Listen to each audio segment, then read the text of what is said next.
আসসালামু আলাইকুম সম্মানিত ভিউয়ার্স, চলে আসলাম বরাবরের মতন নতুন একটি মাছের ভিডিও নিয়ে। যে মাছগুলা থাই পাঙ্কাশ মাছ, আপনারা অনেকেই থাই পাঙ্কাশ মাছ চাষ করে লস হয়েছে অনেকেই বলে। তো আসেন জেনে নেই কিভাবে আমরা আপনারা এই থাই পাঙ্কাশগুলো চাষ করে অল্প খরচের ভিতরে এবং কম সময়ের ভিতরে লাভবান হবেন, কিভাবে চাষ করলে লাভবান হতে পারবেন সেই বিষয়ে আলাপ আলোচনা করব। তো আপনারা যদি আমাদের চ্যানেল নতুন হয়ে থাকেন অবশ্যই আমাদের চ্যানেলটা সাবস্ক্রাইব করে দিবেন এবং পাশে থাকা বেল আইকনটি বাজিয়ে দিবেন। তো এই মাছগুলো চাষ করবেন কিভাবে?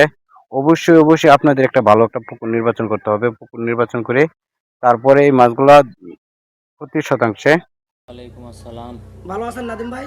আলহামদুলিল্লাহ। তো ভাই আপনার যে ট্যাঙ্কিতে যেই সমস্যাটা হয়েছিল, তো সেই বিষয়ে আপনি কার কাছে পরামর্শ নিয়েছেন?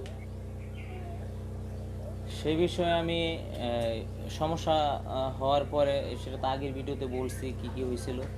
তো এখন আমি এই ডাক্তার সাহেবরে ময়মনসিংহ থেকে ফোন দিয়ে আনাইছি, ওনার হ্যাচারি থেকে আমি মাছ আনছিলাম সেটা বলছি। তো আজকে উনি উপস্থিত আছে, আপনি ওনার কাছ থেকে জেনে নেন বিষয়টা। জি, আসসালাম। প্রতি শতাংশে এই মাছগুলা 200 থেকে 250 পিস মাছ চাষ করতে পারবেন। এই মাছগুলা 200 থেকে 250 পিস যদি মাছ চাষ করেন তাহলে এই মাছগুলা 4 মাসে আপনারা চাইলে এই মাছগুলা 1.5 থেকে 2 কেজি বানিয়ে বাজারে বিক্রি করতে পারবেন। তো 1.5 থেকে 2 কেজি ওজন একটা মাছ ওজন হলে আপনারা যারা মাছ মৎস্য চাষী অবশ্যই জানেন যে 1.5 থেকে 2 কেজি মাছটা হইলে এই মাছটার দাম বাজারে ব্যাপক ভালো পাওয়া যায়, মূল্য পাওয়া যায়।